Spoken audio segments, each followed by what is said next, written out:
Hello friends, Nicola here from Conscious Living Project, and today we're doing a guided self-reflection, and it's my intention to allow you to explore all of those wonderful things that you already have inside of you, all of the gifts and the strengths, that the resources that you already have based on all of your experiences and all the gifts that you've received that are available to you at any time, and to really connect with that part of you that is sacred. It's that part that never needs changing or improving or altering or getting better at. It's part of you, and it always will be. I think it's really important to connect with this part of yourself because there's a lot of pressure on us to be something and to do a lot of things in the world. And without a grounding or a connection to our inner self, I think it's easy to fall into a place of competition or constant striving and seeking approval from the outside world. And I mean, from my own experience, it can go down some pretty messy pathways without that connection to your inner self. And I think by remembering all the great things that you already have, everything you already know, and connecting with that part of yourself, it lays a really beautiful foundation for how to live consciously. Because when we have that connection to our truth and our alignment and our own values, it means that we can be confident about the way we're going forward in the world. Nobody's perfect, and we're always going in and out of how deep that relationship is with ourselves. But I think it's that remembering of that sacred part of us that makes life happier. And that's the connection between conscious choices and happiness, because when you do make choices that really do align for you personally, I think that does lead to happiness. So we're going to dive in and do a few things together today. So we'll start by getting centered, and then I'm going to ask some questions for you to reflect on, and then I'll leave you with an activity to do in your own time. So if you don't already have some, grab a piece of paper and a pen, and we'll get started together.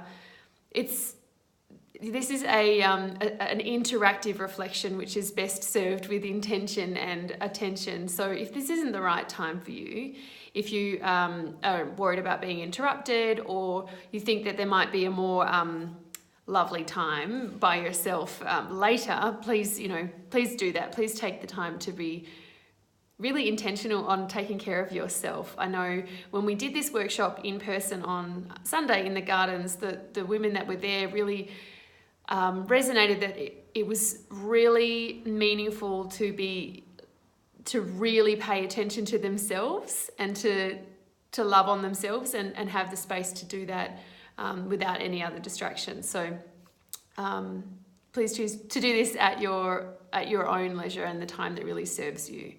So we're going to start by getting centered, and I'd like us to take 10 deep breaths. And I know that might seem like a lot if it's not something you're used to, but that amount of breath is so beautiful for getting grounded. So let's just do it together.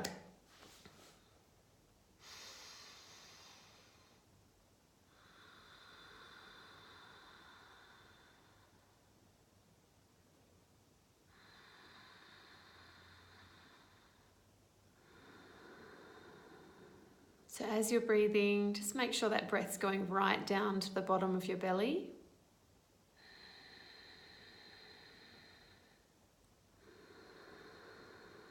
These might be the deepest breaths that you've taken all day, and that's a really lovely gift to give to yourself regardless.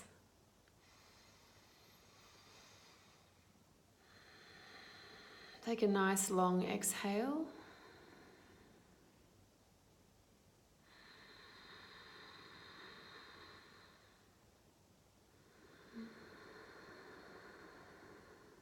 And 3 more like that.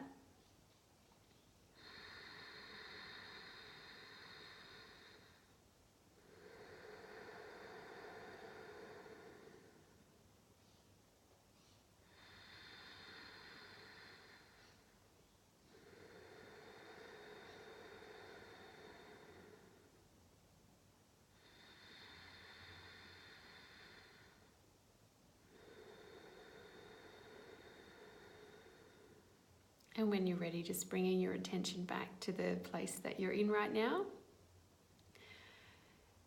So we're going to start with the basics, and that is remembering what it is that makes you feel good. And I'm going to guide you through some different areas of life that we can reflect on what makes us feel good. And it's not about what you would desire things to be, or how you feel like you should be, or what would seem nice to somebody else. It's really about what lights you up and makes you feel really good. So I encourage you to follow your body's guidance on this, because when I give you a topic, there'll be some things that jump straight into your mind. And we know that our body is a fountain of all wisdom. So I encourage you to just go with that. And I'll give you, a little bit of time after each prompt to write down and reflect on what your answers are. You don't have to write these down. Like if that's not the way that you process information, or you like to reflect, that's completely up to you. It is nice though to have a kind of accumulated list of these things, so that by the time we get to the activity at the end, it will inform that nicely. So thinking about just what makes you feel good and what makes you light up in the area of your home. So I'll give you some time to think about that.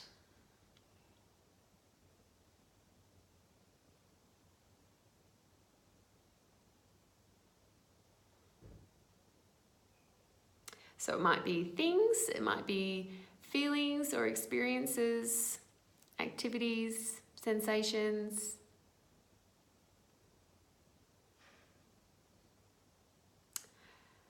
Okay, so what makes you feel good in the area of relationships? That could be with your friends and family, or perhaps your colleagues in the workplace, community, and strangers, just people in general. What makes you feel good in that area of your life, in your relationships?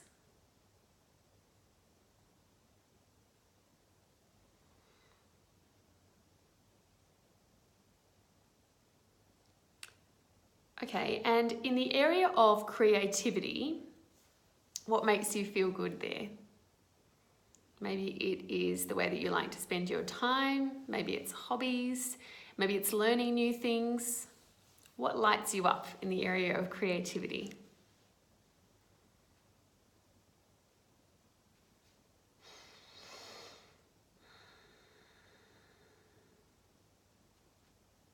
And what about in the world? If you were to think about that as a big question, what about the world makes you feel really good? And maybe that is about people, maybe that's about nature, maybe that's about travel. You can think as big as you like. What jumps into your mind that makes you feel good about the world?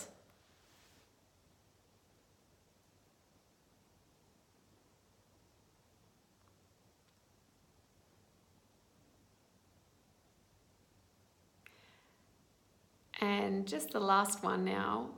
What is it that makes you feel good about you? Excuse me. What is it about your essence, the you-ness that is you, that makes you feel really good, that lights you up, that gives you really wonderful sensations? I'll give you some time just to jot down or to reflect on some responses to that.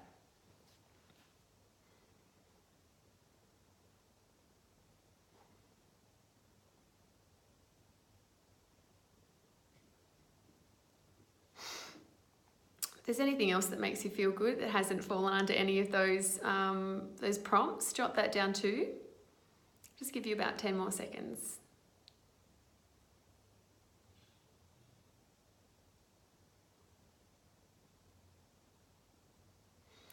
So now we're going to another question, and this is related but slightly different.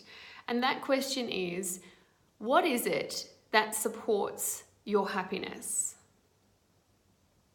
If you to think about yourself at a time when you have been really happy, or things have been in flow for you and you've been really positive, what are the supports that were around you or inside you that made it possible for that to happen? Think about the things that when you're feeling good are normally present. So I'll give you, let's say, 30 seconds to reflect on that. And I'll just sit here twiddling my thumbs.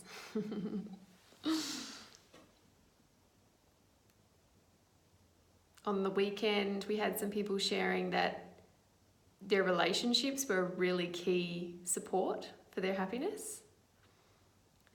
And doing things of meaning. I don't know if they resonate with you as well.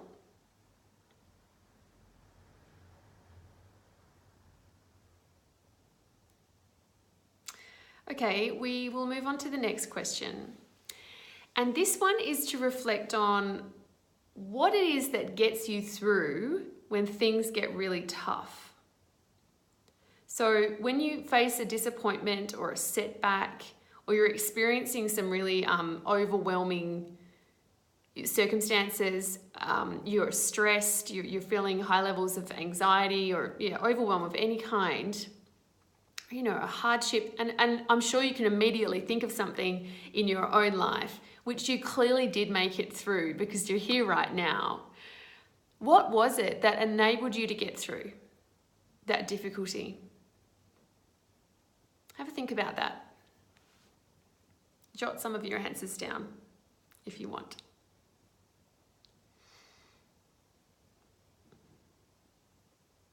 And of course, if you're watching this via replay, you can pause at any time and take more time to reflect if that serves you.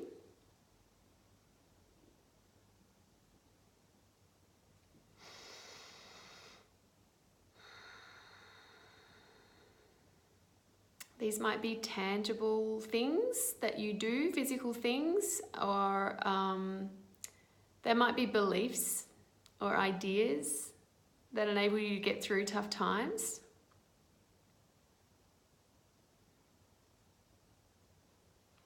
So I'd like to share with you what it is for me that gets me through struggle and challenge, whether it's big or small. So a couple of years ago, I really started to trust myself. And that was a significant turning point. I realized before that I wasn't really listening to myself. So how would I even know where to start to trust myself? Once I did start listening and I started acting on my intuition or my gut instinct or my inner wisdom, over time I really built that muscle up of what it meant to trust myself. So it was like it gained strength over time, so that I got to a point when I knew that I would be able to handle anything and that I didn't need a specific other person in my life to reassure me or for me to feel stable or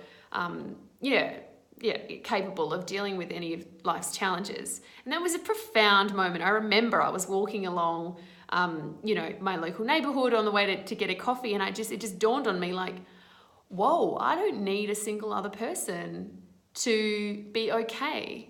And that doesn't mean I don't absolutely adore my connections and relationships. They're totally the richness of my life. But at that moment, it was like I really understood the relationship that I have with myself and that I could rely on myself. And so a way that I think about this is I have a river inside me, and it's a river of peace, and it doesn't ever go away. Sometimes it's a trickle, and sometimes it's a waterfall. But there is something that I know that I can always rely on that really allows me to go forth and do difficult things, to get outside my comfort zone, because I know that I'm always going to be okay. And this resonated a lot with the people in the workshop that we had on Sunday, and what they had to share, that it was this sort of deeper belief that they knew they'd be okay. And that's what got them through. And whatever it is for you, there is absolutely this part of us, however you imagine it or connect with that, that really is sacred, and it goes so far above and beyond, or below the challenges that we have on a daily basis. And that is really special. So I'd really like you to reflect on that part of yourself, an inner knowing, a wisdom, a guidance, an intuition, something that it just doesn't get ruffled. It's not affected by the day-to-day challenges that we face. And sorry, I know I'm saying "and" a lot. But I want you to take some time to reflect on that and what it is that enables you to connect with that part of yourself. So I'm going to give you a minute. Let's sit together for a minute and really jot down what it is that allows you to connect with that sacred part of you.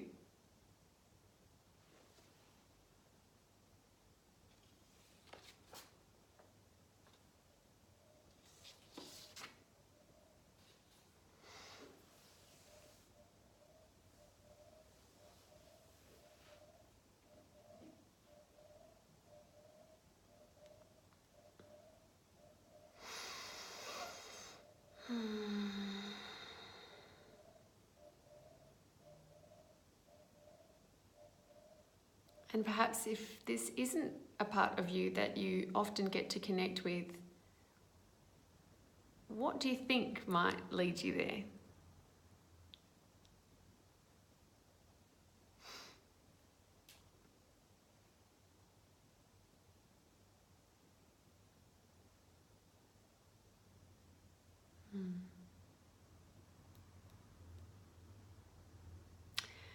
And so now I have a gift for you, or you have a gift for you. This is the part where I really encourage you to take your time and reflect on everything you've written down so far, what you've been thinking about, and really go way beyond this guided reflection together. Take this and make it really sacred, because I feel like we don't often do these really special things for ourselves. And this could be an opportunity to really build that trust, that relationship with yourself. So we're going to write a letter to ourselves, to our future selves, in times of doubt. So you can take everything that you have already reflected on and really pour all of that into a letter to your future self when you might turn to at a time of difficulty or struggle, or if you're anything like me, once a month you forget who you are and why you're doing anything. And to have that to turn to is really beautiful support. And it really means we can trust ourselves. We can support ourselves through difficulty. That doesn't mean that we don't rely on the support and caring compassion of other people. It means that we're not alone. We're not a victim. We get to have a foundation of love for ourselves at the base of everything. It's really, really such a beautiful thing. So in this letter to yourself, and start it with "Dear Nicola," whatever your name is, dear, and imagine that you're writing to your past self with all of the hindsight or the foresight that you have about really what you know to be true already in your life. So what is it that you most need to hear when things get tough? What is it? What really helps you? What helps you connect back into your heart? If you were to give your friend, a dear friend, some advice or encouragement or inspiration when they're going through something hard, what would you say to them? And then I really encourage you to pop this letter in an envelope and keep it somewhere that you're not going to forget about it, and turn to it when you're struggling, because in this state now and in the beautiful time that you give yourself to write this, you're really connected to something else, something that is not ruffled by the day-to-day. And it's that kind of strength that you want to give to your future self when you're not feeling it, because we know that's the reality. We're human, at the end of the day, and our emotions go up and down. This is something really to help you remember. This is like a big reminder for yourself. and whatever it is that you really need to hear at those times. So I'm going to leave you there, because that letter to yourself is something that you'll do on your at your own pace, and take some time to really be intentional and have some special time with yourself. I think that in and of itself is really valuable and meaningful. And I hope that you have an opportunity to feel safe. Yeah, no matter what's going on in your life, that you have a safety in that you have answers. You're not at the beginning. You're not alone. You don't have, you're not without resources or strengths. You have so much to give to yourself. And that remembering that is such a really great way to such a great thing to have as the foundation for your life and for all the other wonderful things that you do want to do, to experience, to stretch, to grow and expand in. Yeah, sure, Ellen, I'll just repeat that. So you're to write a letter to yourself, which you would refer to in times of doubt. So you start it with dear, your name, and really give yourself that encouragement that you might need in times of struggle. So I'm actually going to share the letter that I wrote to myself via our blog tomorrow, so you can have a look at that. But it's the kind of advice, encouragement, inspiration, and wisdom that you would perhaps receive from another friend, or from your mum or somebody that you turn to, so that you can really start by loving on yourself. If that's not clear, please get in touch and we can talk more about that. So I'm going to end there, and I just want to send you all my love, and thank you so much for taking the time for you, because when you take time for you, to heal you, to show compassion towards yourself, that has a ripple effect. That's really, that's how we heal the world, is by starting on healing ourselves. So if you ever need encouragement to look after yourself, take that. It's not just for you, it's for everyone. Okay, I wish you all the best. Mwah.